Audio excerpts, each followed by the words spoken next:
What's going on, YouTube? It's your main man, Uptown Jackson. And a lot of you may know me from doing various videos, reviewing battles, exposing the Illuminati, talking about Jesus, different things. But today I'm going to do something a little different. I've been following this Bill Cosby thing, and excuse me, I've been up all night. And I've been thinking that all of these women are so brave to come out 30 plus years later when they absolutely have nothing to gain. And the statute of limitations is up. So people are finally getting to hear the truth about what goes on behind the scenes. And me, I got to thinking, actually, I was like, it's 30 years later. He can't get convicted. And like them, I have nothing to gain. And like them, Bill Cosby isn't speaking out. So between that and the fact that nobody can prove anything that happened 30 years ago, I decided that I wanted to share my story with the world. I'm from Richmond, Virginia. I used to be into actually everything. I've taken piano lessons, tennis, and I was also into acting. I did a couple of local plays. I was actually, I think the biggest thing I ever did, I was in a Coca-Cola commercial, which I tried to find it, and I don't think I've been able to find it yet. But being so close to Philly, my mom actually had some connections with Camille, Bill Cosby's wife, and she arranged for me to actually be mentored so I could audition for the Cosby Show, which would have been a huge opportunity for me. So I was super excited. Not that I was a big fan of the Cosby Show. Everybody watched it, but I really did love Fat Albert. As you guys may know, I really love cartoons. So we actually didn't go to his brownstone in New York like everybody else. We actually went to his apartment building in Philly. And you can Google it. He owned an apartment building in Philly, and he was the only black resident in there. There were no other black people in the building. And I remember going in, and he was like, "Do you want some candy?" And I'd actually declined, even though I was a fat, greedy kid. We'd actually went to the Hershey Park on the way there. So I had one of those big ass chocolate bars, and my stomach was actually full. I really didn't want any candy at that point, especially chocolate. And I was like, I just respectfully declined, and he was cool. And he talked about how hard acting could be, but the rewards, and how much fun Theo and Rudy and all of the kids had working with him, and I was getting really excited. So he goes, "Now the scene calls for you to drink a grape soda. So I'm going to go get you a grape soda." Right. And, I'm said, "Sure, of course." And he didn't have any grape soda. I do remember that. But he did have Coca-Cola. And it was one of those glass bottles, the ones that you see described in the sexy women's ads, like a but it was one of those bottles. It was heavy, thick glass. And he had a bottle opener.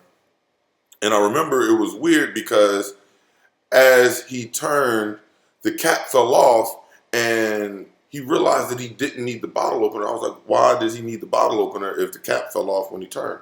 So he puts the bottle opener down, and he picks up a glass, and it had ice in it. And at the time, I just thought some of the ice was melted. And he's like, the character on Fat Albert, Mudbone, who was like a bum, and he was like, "This is his favorite drink. It's called a Cuba Libre."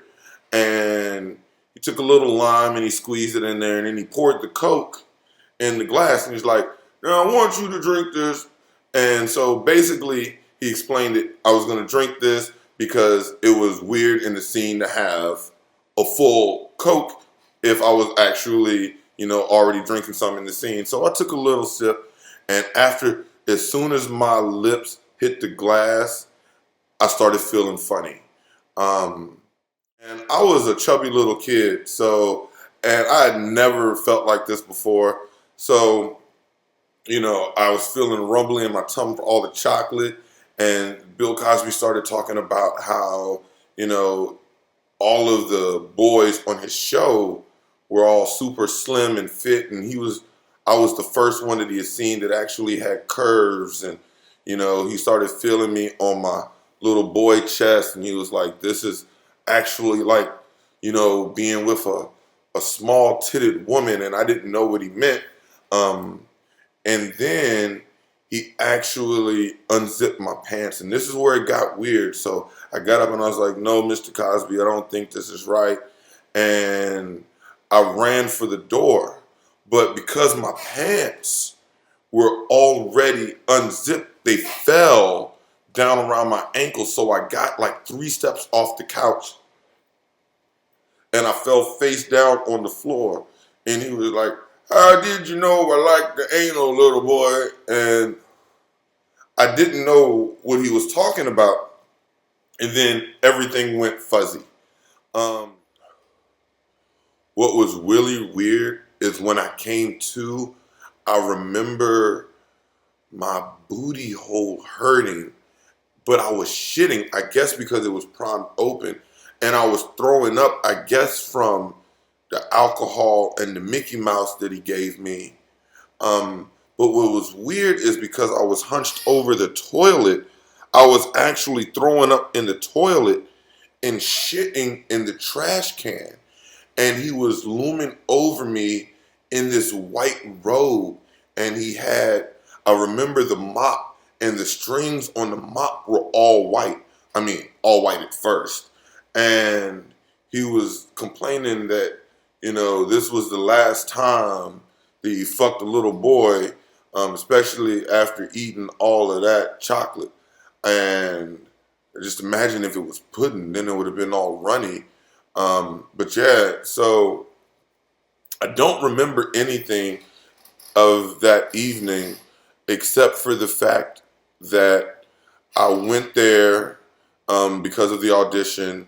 We stopped off at Hershey, Pennsylvania to go to the park. I don't remember anything except those 2 things. And I remember him explaining to me how hard show business was. And I remember him offering me the Coke in the glass, which I thought was odd because I could have just taken some sips out of the bottle, but I didn't want to say anything because it was Bill Cosby. Now remember, everything is fuzzy, so I don't remember, all of the details, except for the fact that he had a Sony television and it was playing the actual, I think it was the Eagles versus the Redskins. It was the 3rd quarter. The Eagles were up by 3. So it was probably a Sunday or a Monday. It was like 6:43. And now keep in mind, it could have been 6:44, 6:45. Everything is fuzzy and I don't really remember much. I was wearing the sky blue fish head Nikes with the rubber soles, some green shorts, and a red shirt. I remember that the ice cubes there was 3 ice cubes in the glass. Now keep in mind, everything was fuzzy. They could have been, 4, because I don't really remember much of anything that happened that evening. I remember that the script was like 3 pages long, but I only had to remember my parts, which were only like 6 lines or so. It's really fuzzy. Rudy, this is my grape soda. Get your own. And then I don't remember much because of the alcohol and the drugs. But then Rudy goes, that's my grape soda. I spit in it just to make sure. And then that's when I spit out the grape soda. But then everything is fuzzy. So I don't remember if when I actually was supposed to spit to the right or the left or into Rudy's face or, but there's certain things that kind of pop out. The green shack carpet, the painting of Abraham Lincoln smoking a pipe. I remember that Bill Cosby had a hookah in the bathroom because when I was taking a break from throwing up, I looked up and then there was a hookah, but it was in the shower. And I was like, why would you have a lamp in the shower? Because remember, I'm 6 and I didn't know what a hookah was, or maybe I was 7, because I don't really remember. So I don't really remember a lot, but I can share, the sparse details with you. Plus, I smoke a lot of weed, and we're not known for our memories. And I remember trying to talk, but my jaw, for some reason, it hurt. And years later in college, I realized why. Because in college, I really liked blowjobs. But I know it hadn't been long because he was drinking the same drink that he had offered me before. And, the one where it's like that. And then for the Coke bottle. So the ice in that was still good. It hadn't even melted. So it couldn't have been that long. I don't think, I guess it's possible that he had made him a fresh drink. But this is 1983. So it's a long time ago, and I've buried this down deep for a lot of reasons. I believe I was the only male victim because I had little boy boobs at the time, and I really couldn't believe that my idol, the nigga that did picture pages, could actually do this to me. And I remember thinking that, who am I going to tell? Am I going to tell my mom because she's just going to think I'm a liar? I mean, who's going to believe that a little boy was actually throwing up in the toilet and then shitting in a wastebasket because he had got raped by, the great Dr. Bill Cosby? And then there was a time in my life where I actually felt special. I was like all of those kids that made fun of me for being fat. And every time, I had to wear tape around my chest so my little boy nipples wouldn't poke through my shirt, I felt special because somebody actually appreciated that about me. But now that I have a 2-year-old daughter of my own, and I'm hearing Beverly Johnson and all of these other actresses that are coming through and telling these stories so convincingly that you would actually think that they had rehearsed this scene and they were performing a scene, but at the same time, only because it's so heartfelt. And not even an actress would lie just to get attention about something that happened 30 years later because they have nothing to gain. I'm pretty sure that they're not going to get paid for any interviews.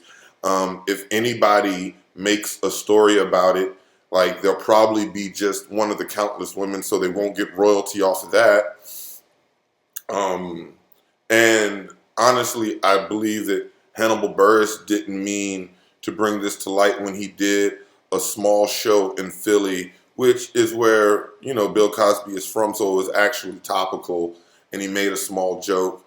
I don't think that him bashing Donald Trump, Bill Cosby that is, or him trying to buy NBC has anything to do with it. I just think that now we're at a time where people are realizing that we can be brave and we can go forth and we can tell the truth about things that have happened.